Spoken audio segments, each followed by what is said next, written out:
जय हिंद दोस्तों, स्वागत है आप सभी का स्टडी प्रमोटर्स में। आज के इस वीडियो में देखिए 2025 का मोस्ट इम्पॉर्टेंट ये लघु उत्तरीय प्रश्न है जो कि 80 शब्दों में लिखना होता है। आप सभी को बताऊंगी किस प्रकार से लिखना चाहिए और किस प्रकार से आप 2026 में अच्छा स्कोर कर सकते हैं प्रीवियस ईयर क्वेश्चन पेपर को लगा के। ये सीरीज हमारा चल रहा है लॉन्ग क्वेश्चन का, यानी कि जो भी बड़े बड़े क्वेश्चन है यानी कि 80 शब्द या उससे अधिक के शब्दों का ये सीरीज चल रहा है और बहुविकल्पी का भी सीरीज चल रहा है। अगर आप नहीं देखे हैं तो जाइए चैनल पे जाके देखिए, वहाँ पे डिस्क्रिप्शन पे लिंक दिया गया है। देखिए, वर्णनात्मक उत्तर लगभग 80 शब्दों में पूछा जाता है, जो कि होता है आपका 4 नंबर का यूपी बोर्ड के एग्जाम में। इसी को ध्यान में रखते हुए सारे क्वेश्चन को मैं करवाऊंगी पूरा। आपका यूपी बोर्ड एग्जाम होने से पहले मैं पूरा क्वेश्चन आपको करवा दूंगी। चैनल पे बने रहिए। अगर चैनल पे नए आए हैं तो सब्सक्राइब कर लीजिए और ज़्यादा से ज़्यादा वीडियो को शेयर कीजिए अपने दोस्तों के साथ। चलिए, पहला उत्तर देखिए, पहला प्रश्न देखिए क्या पूछा गया था। 2025 में पूछा गया था। देखिए क्या पूछा गया था कि उदारवाद से आप क्या समझते हैं, इनकी प्रमुख विशेषताओं का वर्णन कीजिए। ये 2025 में क्वेश्चन पूछा गया है और बार बार इसको रिपीट किया गया है। इसके पहले 2023 में भी शायद इसका क्वेश्चन पूछा गया था, मैं आपको बता दूंगी ये, लेकिन 2025 में इसको पूछा गया है। ध्यान रहे कि उदारवाद से आप क्या समझते हैं, उदारवाद से आप क्या समझते हैं, इनकी प्रमुख विशेषताओं का आपको वर्णन करना है। अब चलिए, वर्णन करना है किस प्रकार से। पहला उत्तर देखिए, अब कॉपी आपको ऐसे ही मिलेगा जिस तरह से आपको स्क्रीन दिख रहा है, इसी तरह से लंबा कॉपी रहेगा और उत्तर डालना है आपको, उत्तर डालना है। उसके बाद से लिखिएगा आप उदारवाद का अर्थ लिखना है कि उदारवाद का अर्थ क्या होता है। बारी बारी से समझिए कैसे लिखना है, किस प्रकार से लिखना है। 80 शब्दों वाला है, यानी कि 4 नंबर आपका पक्का हो जाएगा इससे। देखिए, उदारवाद एक राजनीतिक और सामाजिक विचारधारा है, सामाजिक विचारधारा जो व्यक्ति की स्वतंत्रता, समानता और अधिकार, यानी कि उदारवाद जो है वह एक राजनीतिक विचारधारा है जो व्यक्ति को, यानी कि जो व्यक्ति है उसको स्वतंत्रता, समानता यानी कि समानता और अधिकारों पर बल देती है। इसका मुख्य उद्देश्य समाज में लोकतांत्रिक व्यवस्था और स्वतंत्रता को बढ़ावा देने के लिए, यानी कि लोकतांत्रिक व्यवस्था को बढ़ावा देने के लिए है। और किस लिए? स्वतंत्रता, समानता और अधिकारों को बल देता है। यानी कि जो भी उदारवाद विचारधारा है वो क्या बोलता है कि स्वतंत्रता, समानता, अधिकार पर बल देता है कि हर व्यक्ति को स्वतंत्रता, समानता और अधिकार मिलना चाहिए। उदारवाद का यही अर्थ है। चलिए, इसके बाद से क्या पूछा था क्वेश्चन, देखिए इसकी प्रमुख विशेषता पूछा था। तो आप क्या काले पेन से प्रमुख विशेषता डालेंगे, पहला पॉइंट डालेंगे, उसके बाद से आप काले पेन से इसको लिखेंगे।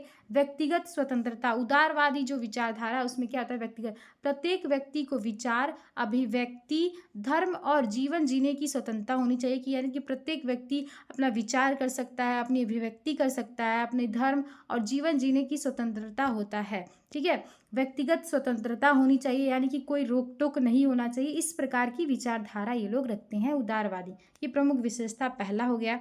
अब चलिए दूसरा क्या बोल रहा है, समानता। समानता यानी कि समानता, देखिए समानता क्या बोल रहा है कि सभी नागरिकों को कानून के समान सामने समान अधिकार, यानी कि अगर कोई व्यक्ति कोई गलत काम कर रहा है तो उसकी सजा मिलनी चाहिए। यानी कि अगर कोई बड़ा व्यक्ति उस काम को कर रहा है तो उसको छोटा सजा मिलना चाहिए। तो ऐसा बिल्कुल नहीं, उदारवादी विचारधारा ऐसा बिल्कुल नहीं चाहते थे। वो समानता कहते थे, यानी कि नागरिकों को कानून के समान अधिकार प्राप्त होना चाहिए। यानी कि अगर कोई चीज़ अधिकार प्राप्त है तो समान अधिकार होना चाहिए।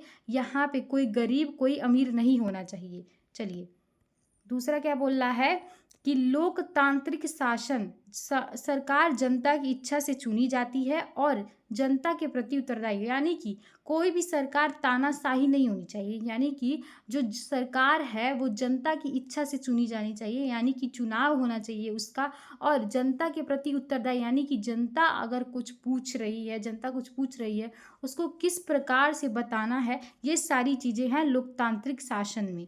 अब चलिए, तीसरा पॉइंट हो गया। चौथा पॉइंट आप डालिएगा, उसके बाद से लिखिएगा मौलिक अधिकारों की रक्षा। ये हमारे संविधान में दिया गया है। देखिए, नागरिकों के अधिकारों की सुरक्षा और उनका सम्मान, जो भी नागरिकों के अधिकार हैं सुरक्षा करना है, उसका सम्मान करना है, ये मौलिक अधिकारों की रक्षा उदारवादी जो है।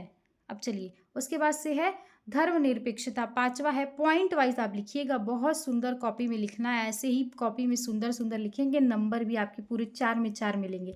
देखिए अब उसके बाद से क्या बोला, धर्मनिरपेक्षता, राज्य किसी विशेष धर्म का पक्ष नहीं लेता है, सभी धर्मों को समान दृष्टि से देखता है। अब क्या बोला है, जो राज्य है वो किसी भी धर्म के पक्ष में नहीं लेता है और सभी धर्मों को समान दृष्टि से देखता है। देखिए यह साफ साफ लिखा हुआ है। चलिए उसके बाद से देखिए आर्थिक स्वतंत्रता, आर्थिक स्वतंत्रता क्या है, व्यक्ति को संपत्ति रखने और व्यवसाय करने की स्वतंत्रता, यानी कि व्यक्ति अपनी संपत्ति रख सकता है, व्यवसाय कर सकता है, जो भी व्यवसाय करना चाहता है उसको उसमें स्वतंत्रता मिली हुई है। 6 पॉइंट हो गया, 6 पॉइंट लिख देंगे तो 4 नंबर आपका पूरा मिल जाएगा। चलिए इसी में दूसरा क्वेश्चन पूछा था आपको। अब देखिए इसका निष्कर्ष क्या निकलता है, लास्ट में आप लिख सकते हैं कि इस प्रकार उदारवाद एक ऐसी विचारधारा है जो व्यक्तिगत स्वतंत्रता, समानता और लोकतंत्र को सर्वोपरि मानती है। यानी कि उदारवाद एक ऐसी विचारधारा है, यानी कि व्यक्ति की जो स्वतंत्रता है, अपनी स्वतंत्रता है, समानता है और लोकतंत्र को सर्वोपरि मानती है, यही उदारवाद कहता है। चलिए उसके बाद से जलियांवाला बाग हत्याकांड पर एक टिप्पणी लिखना है आपको। जलियांवाला बाग हत्याकांड पर टिप्पणी लिखना है। 4 नंबर का क्वेश्चन ये पूछा गया है, 4 नंबर का 2025 का ये क्वेश्चन है। मैं आज शुरू से ऐसे ही पहले ही बता दी हूँ कि देखिए जलियांवाला बाग हत्याकांड पे आपसे पूछा गया है। देखिए 13 अप्रैल 1919 को बैसाखी के दिन अमृतसर के जलियांवाला बाग में हजारों लोग शांतिपूर्ण सभा कर रहे थे।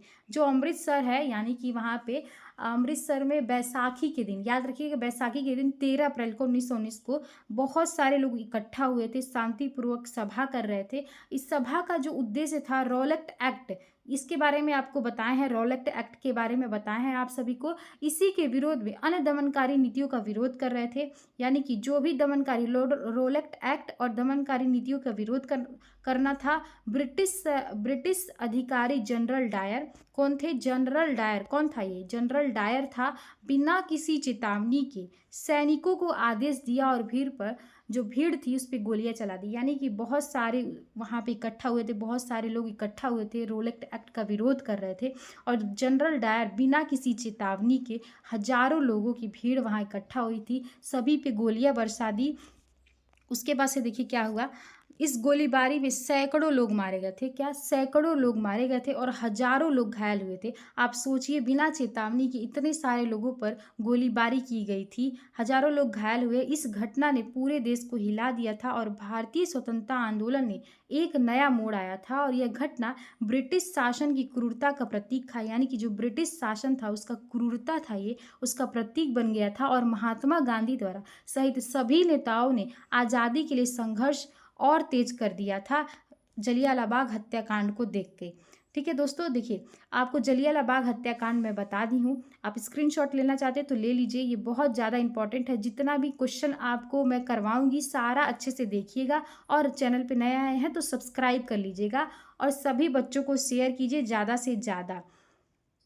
चलिए अगर आप इसको लेना चाहते हैं स्क्रीनशॉट तो स्क्रीनशॉट आप ले सकते हैं। ऐसे देखिए जलियांवाला बाग हत्याकांड पूछा जाता है तो इसको अच्छे से नोट कर लीजिएगा, कहीं पे कॉपी में नोट करिएगा, इसको नोट करते जाइएगा। और सारा जो भी लंबा क्वेश्चन पूछा गया है, इसमें बड़े से बड़े क्वेश्चन पूछा गया, सारा क्वेश्चन मैं करवाऊंगी। हमारे साथ जुड़े रहिए, चैनल के साथ जुड़े रहिए, लाइक कीजिए, शेयर कीजिए और सब्सक्राइब कीजिए। धन्यवाद।